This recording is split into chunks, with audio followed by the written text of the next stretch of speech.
നമ്മുടെ ജീവിതം കൊണ്ട് മറ്റുള്ളവർക്ക് മാതൃകമായിട്ട് ജീവിക്കുക. പിന്നെ മാനുഷികമായ കുറവുകളൊക്കെ എല്ലായിടത്തും ഉണ്ടാവും. പിന്നെ നമ്മൾ മറ്റുള്ളവരായിട്ട് താരതമ്യം ചെയ്യാണ്ട് നമ്മളായിട്ട് ജീവിച്ചു കഴിഞ്ഞാൽ വലിയ കുഴപ്പങ്ങളൊന്നുമില്ല. സമ്പത്ത് എന്ന് പറഞ്ഞാൽ അതൊക്കെയും തമ്പുരാൻ വിചാരിച്ച കൂട്ടിച്ചേർക്കാനും എനിക്ക് അധികം നേരമൊന്നും വേണ്ട. ഇപ്പം ഞാൻ ഡ്രൈവറാണ്. ഇപ്പം ഞാൻ ലോറിയും ഇതൊക്കെ ഹെവി വണ്ടിക്ക് ഓടിക്കുന്ന ആളാണ്. അപ്പം നമുക്ക് സമ്പത്തിൻ്റെ പിന്നാലെ പോകാനാണെങ്കിൽ 2 മക്കളൊക്കെ ആയിട്ട് വല്ല യൂറോപ്പ് രാജ്യത്തേക്ക് അങ്ങനെ എങ്ങനെയെങ്കിലും പോവാം. ഇപ്പോൾ 3-4 ലക്ഷം കെട്ടി വിസയ്ക്ക് എടുത്തിട്ട് അങ്ങനെ പോയി കഴിഞ്ഞാൽ നമുക്ക് സമ്പത്തുണ്ടാവും. പക്ഷേ നമ്മുടെ മക്കളുടെ ഒരു സ്വഭാവ രൂപീകരണം എന്ന് പറയുന്നത് പ്രഗ്നൻസി സ്റ്റേജ് തൊട്ടിട്ട് ഒരു 7 വയസ്സ് വരെയാണ്. അപ്പം ഞാൻ കുറേ വായിച്ചിട്ടുള്ള അറിവുള്ള എനിക്ക് കിട്ടിയിട്ടുള്ള ഒരു അറിവാണ് ഞാൻ പറയുന്നത്. കറക്റ്റാണോ എന്നുള്ളത് അറിയില്ല. എന്നിരുന്നാലും ആ ഒരു സമയത്ത് നമ്മളിപ്പോൾ മക്കളെ ചേർത്തി നിർത്തി അവരെ സ്നേഹിച്ച് അവരുടെ കൂടെ കളിച്ച് അങ്ങനെ ഒരു പോകുമ്പോൾ അവർക്ക് ഒരു മാനസികമായിട്ടൊരു വളർച്ചയുണ്ട്. മാനസികനും വളർച്ച, പിന്നെ ആത്മീയ വളർച്ച എന്ന് പറഞ്ഞാൽ നമ്മുടെ കുടുംബ പ്രാർത്ഥന.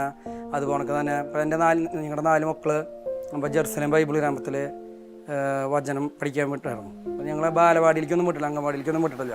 ഞങ്ങൾ ഇവിടുത്തെ അംഗൻവാടിയിലെ ടീച്ചറൊക്കെ ആയിട്ട് ഞങ്ങൾ അത്രയും കോൺടാക്റ്റ് ഉള്ളതാണ്. അപ്പോൾ ഇടക്കിടക്ക് വന്ന് പറയും, കൂടുതൽ മക്കളുള്ള അപ്പോൾ ഇടക്കിടക്ക് വന്നിട്ട് കുട്ടികളും വീട് എന്നൊക്കെ പറഞ്ഞിട്ട് ഞങ്ങളുടെ അടുത്തേക്ക് വരും. അപ്പോൾ ഞങ്ങൾ പറയും ഞങ്ങൾക്കൊരു നിയോഗമുണ്ട്. ഞങ്ങൾ ആദ്യം വരാനെ പഠിപ്പിക്കുന്നത് വചനമാണ്. ആത്മീയ അടിത്തറ കൊടുത്തിട്ടാണ് സ്കൂളിലേക്ക് വിടാൻ ഞങ്ങൾ ആഗ്രഹിക്കുന്നത്. അല്ലാണ്ട് ചേച്ചിയോടുള്ള വിരോധം അതൊന്നുമല്ല, ഞങ്ങൾക്ക് ആഗ്രഹമുണ്ട്. അപ്പോൾ ഞങ്ങളിങ്ങനെ നിയോഗം വെച്ച് പ്രാർത്ഥിക്കുന്നുണ്ട്. അപ്പോൾ അത് കാരണം ബൈബിൾ പഠിക്കാൻ പോയിട്ട് വരാനാണ് ഞങ്ങൾ ബാക്കിയുള്ള പഠിപ്പിക്കുള്ളൂ. മൂത്ത 4 മക്കൾ, ഇപ്പോൾ 4ാമത്തെ മോൾ ഇപ്പോൾ ഈ ബാച്ചിൽ ഇപ്പോൾ ജെറുസലേമിൽ പഠിച്ചുകൊണ്ടിരിക്കുന്നുണ്ട്. ബാക്കി 3 മക്കൾ അവിടെ പഠിച്ചു. അപ്പോൾ അത് ഞങ്ങൾ ആഗ്രഹിക്കണുള്ളൂ. ഞങ്ങളെ ക്രമീകരണം നടത്തുന്നത് തമ്പുരാനാണ്.